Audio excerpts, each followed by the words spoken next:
இப்ப அரசியல் கட்சிகள்னா அரசியல் செய்யாம அவியலை செய்வாங்கன்னு யாரு கேட்டது? அரசியல் கட்சிகள் அரசியல் செய்யணும். விஜய் பண்றது அரசியல்ன்றீங்களா? அவர் அதாவது திமுகவினுடைய இல்ல பிரஸ் மீட் பண்ணி பேசியிருந்தா அது அரசியல் ஒத்துக்குவீங்களா? பிரஸ் மீட் பண்ணி பேசியிருந்தாருன்னா அன்னையோட முடிஞ்சிருக்கும். நான் எங்க வேலை முடிஞ்சுச்சு, நான் வேற வேலையை பார்த்துட்டு போயிருப்பேன்ல. அதை எதிர்பார்க்கறீங்க? அத்தோட சம்பவம் முடிஞ்சுச்சு. நான் நிச்சயமா எதிர்பார்க்கிறேன் விஜய் பிரஸ்ஸை சந்திக்கணும்.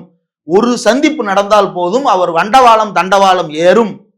நான் இப்போ சொல்றேன், எழுதி வச்சுங்க, வேணா ரத்தத்தால் எழுதி வச்சுங்க, எங்கனால எழுதி வச்சுங்க. அவர் பிரஸ்ஸை சந்தித்தார் அப்படின்னா அவருடைய அரசியல் நாற்றமடித்தது வெளியே தெரிந்துவிடும். அவ்வளவுதான் அவருடைய அரசியல்.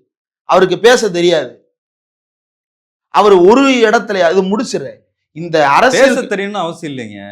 பேச தெரியாதுன்னு தெரியுமா தெரியாதுன்றது வேற. பேச தெரியாத அரசியல் தலைவர்களை எல்லாம் தமிழ்நாடு பார்த்திருக்குது. அதான் சொல்றேன். ஆனா அரசியலே தெரியாத ஒரு அரசியல் கட்சி தலைவர் ஒருத்தர தமிழ்நாடு அரசியல் இப்போதான் புதிதாக பார்க்க போகிறது. விஜயகாந்த் கூட ஒரு அரசியல் இருந்துச்சு.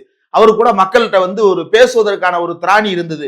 இவர்கிட்ட அதுவே கிடையாது. பதில் சொல்வதற்கே தெம்பு கிடையாது. எழுதி வைத்து பதில் சொல்வதற்கு கூட இவர்கிட்ட வந்து விதமான அரசியல் புரிதலும் கிடையாது. எனக்கு வார்த்தைகள் கடுமையா வந்துருன்றதுனால நான் கொஞ்சம் ஸ்டாமர் ஆகி பேச வேண்டிய ஒரு நெருக்கடிக்கு ஆளாகிறேன். இன்னும் ஒரு பக்கம் அண்ணாமலை சாட்டையால் அடிச்சுக்கிடுவாரு, இன்னொரு பக்கம் அவர் தமிழிசையை பார்த்து சொல்றாரு, நாய வண்டியில ஏத்துற மாதிரி ஏத்துறாங்கன்னு சொல்றாரு. தன்னுடைய கட்சியின் முன்னாள் தலைவர் 2 மாநிலத்துக்கு எப்படி நடத்தப்பட்டாங்க, ஒரு முன்னாள் கவர்னர் எப்படி நடத்தப்பட்டாங்க, இப்படிதான் நடத்துவீங்க? நாய வண்டியில ஏத்துற மாதிரி ஏத்துவீங்கன்னா நான் சொல்ல மாட்டேங்க. என் ஃப்ரெண்டு யாரையாவது கைது பண்ணிட்டாங்கன்னா நாயை ஏத்துற மாதிரி ஏத்துறீங்கன்னு நான் என் ஃப்ரெண்டை பார்த்து நான் அப்படி சொல்ல மாட்டேன். ஆனா ஒரு வார்த்தைக்கும் நம்ம உள்நோக்க இல்ல, அவருக்கு வந்து எல்லா உலகத்தின் சிவாஜி கிருஷ்ணமூர்த்தியை ஏன் கைது பண்ணாங்கன்றதான் என்னுடைய ஒரே கேள்வி. என்னடா சம்மந்தம் இல்லாம சிவாஜி கிருஷ்ணமூர்த்திக்கு போறீங்கன்னு நீங்க நினைக்கலாம். சிவாஜி கிருஷ்ணமூர்த்தி பேசின எல்லா வார்த்தைகளும் வழக்கத்தில் இருக்கக்கூடிய சொற்கள் தானே. அண்ணாமலையும் அப்படி வழக்கத்தில் இருக்கக்கூடிய சொற்களை எவ்வளவு பயன்படுத்த, ரொம்ப அசிங்கமான வார்த்தைகள். அப்ப சிவாஜி கிருஷ்ணமூர்த்தி பேசின அசிங்கம்னா அண்ணாமலை பேசினது என்ன? அண்ணாமலை என்ன பேசினாரு? அண்ணாமலை என்னென்ன வார்த்தை? நான் அதை பேசுறது இல்ல. இலக்கிய வார்த்தை, இலக்கியமா நீங்க இந்த கவிதையை பத்தி பேட்டி எடுக்க வர்றீங்க அப்படின்னா நான் வந்து இலக்கிய வார்த்தைகள் பயன்படுத்தலாம், அல்லது வேறு பேட்டிகள்ல பயன்படுத்தலாம்.